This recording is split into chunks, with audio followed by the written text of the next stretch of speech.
Hi అండి, రైతు సోదరులకి నా నమస్కారం అండి. ఈ రైతుకి ఈ ఖరీఫ్ సీజన్లో ఎదురయ్యే సమస్య మైట్స్. ఈ మైట్స్ అనేది నాట్లు వేసిన కాడించి, నార్లు పోసిన కాడించి ఈ మైట్స్ అనేది కోసిన దాకా ఈ మైట్స్కి అయితే మందు అయితే కొట్టాలి ఖరీఫ్ సీజన్లో. అందుకని రకరకాల మందులైతే స్ప్రే చేస్తుంటారు అన్నమాట రైతు. నేను స్ప్రే చేసే మందులే నేను వీడియో అయితే చేస్తున్నానండి. ఈరోజు కూడా ఈ మైట్స్కి అయితే నేను పిచికారీ అయితే చేస్తున్నానండి. నాటేసి నెల అయితే అవుతుందండి పైరైతే. ఒకసారి పైరుని అయితే చూద్దాం.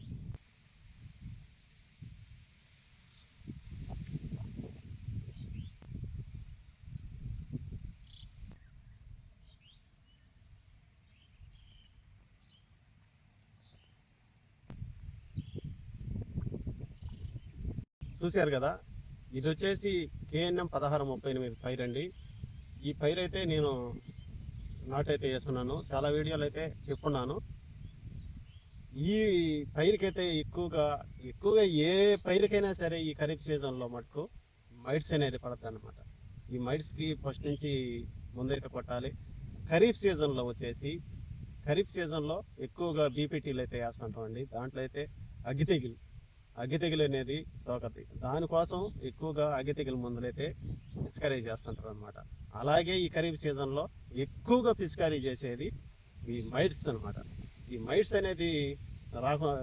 అనేది ఎక్కువగా సోకినప్పుడు ఈ నల్లి అనేది ఈ పచ్చదనాన్ని, ఈ పచ్చంగా ఉండే ఆకుని పీల్చేస్తుంది అనమాట. పీల్చేసినప్పుడు ఈ ఆకు పసుపు రంగులుగా మారిపోయి, ఇలాగా పసుపు రంగులుగా మారిపోయి గిటకబారిపోతుంది అనమాట. గిటకబారిపోయి బాగా చప్పన అనిగిపోద్ది, ఎదుగుదల ఉండదన్నమాట. ఈ ఈ ముందు అయితే పిచికారీ చేసుకోవాలండి. ఈ ముందు నేను ఏమేమి ముందు పిచికారీ చేస్తున్నానో మీకైతే తెలియజేస్తానండి. ముందుగా కలిపే విధానం కూడా నేనైతే ముందుగానే కలిపేస్తున్నాను. అది కూడా చూడండి. కలిపేసిన ముందు పేరైతే అది చిన్న స్పేరు మంది. నేను చిన్న స్పేర్తోనే పిచికారీ అయితే చేస్తున్నానండి. స్పేర్తో పిచికారీ చేయటంలా, డ్రోన్తో పిచికారీ చేయటంలా ఈ చిన్న స్పేరు మంది అరగ భూమి కాబట్టి దీంట్లోనే వీడియోలు చేస్తున్నాను. స్పేర్తోనే మీకు హ్యాండ్ స్పేర్ అనమాట. దాంతోనే పిచికారీ చేసి విధానం కూడా చూపిస్తున్నాను. వచ్చేసి నేను పిచికారీ చేసే ముందు వచ్చేసి ఇదేనండి, క్లియర్ మైట్. దీని కెమికల్ వచ్చేసి పిన్ ఫెరాక్సీ మైట్. దీన్ని 5% SC రూపంలో అయితే ఈ మందు అయితే ఉంటుందండి. ఎకరాకు వచ్చేసి 250 ml అయింది ఎకరాకి. మనం పిచికారీ అంటే ఎకరాకు వచ్చేసి ఈ చిన్న స్పేర్తో 8 ట్యాంకులు 10 ట్యాంకులు అయితే పిచికారీ అయితే చేసుకోవాలండి. అంటే ట్యాంకీ వచ్చేసి 16 లీటర్లు అనమాట. పిచికారీ అయితే చేసుకోవాలి. పవర్ స్పేర్ అయితే అమ్మడేమిడి ఒక 6 ట్యాంకుల దాకా 6 కానీ 7 కానీ కూడా పిచికారీ అయితే చేస్తున్నారండి పవర్ స్పేర్తో. ఇప్పుడు హెవీ డోస్ అంటే ఇది డ్రోన్కి వచ్చేసి ఎకరాకు వచ్చి ఒక ట్యాంకీతోనే పిచికారీ అయితే చేస్తున్నారండి. రకరకాలుగా చిన్న హ్యాండ్ స్పేర్ కానించి డ్రోన్ కాడికి వచ్చింది. ఇప్పటికీ ఇంకా ఏమొస్తాయో మనకైతే తెలియదు. రకరకాలుగా యంత్రాలు అయితే వచ్చేస్తున్నాయి.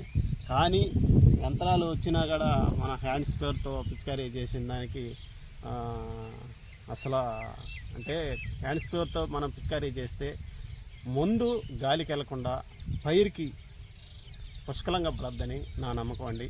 మీకు హ్యాండ్ స్పేర్తో బాగుంటుందా, లేకపోతే పవర్ స్పేర్తో బాగుంటుందా, లేకపోతే డ్రోన్తో బాగుంటుందా, మీరు కామెంట్ చేయండి.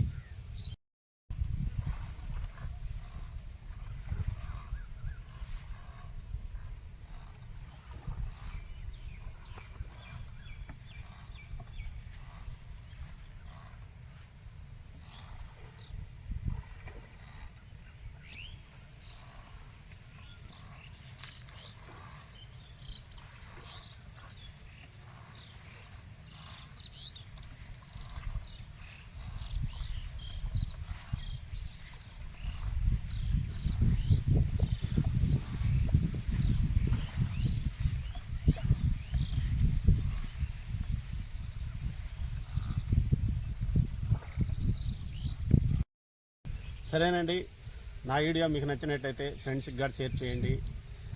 తర్వాత వచ్చేసి నచ్చితే నా ఛానల్ కూడా సబ్స్క్రైబ్ చేసుకోండి. తర్వాత మంచి వీడియోలో కలుసుకుందాం. బాయ్.